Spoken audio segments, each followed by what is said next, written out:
ga naredili čim bolj zabavnega, predvsem za otroke nekje med 6 in 10 letom, torej za dijake prvih 4 razredov osnovne šole.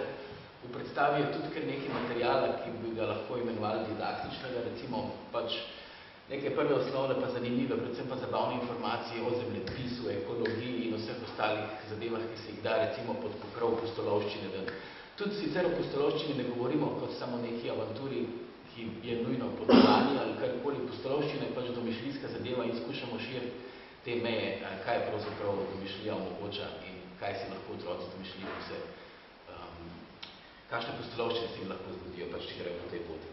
Glavni aduti predstave mislim, da sta dva zelo močna interpreta, to sta Marko Derganc, o njem ne bi izgubil besedo, on bi lahko rekel že, kar je legenda, pa Barbara Bulatovič, ki je pa v lutkovnem svetu tudi zelo priznana in cenjena umetnica. Ona je kot animator v tej predstavi, Marko Derganc pa je igralski lik. Ta interakcija skratka med profesorjem in njegovo sopotnico, papigo Barbaro, je motor humorja in tudi sicer predstave, ki pa ni klasična otroška predstava, ampak je pravzaprav neke vrste predavanje za začetnike, ki pač skuša zabavati, pa zraven še tudi kaj zanimivega naučiti otroke.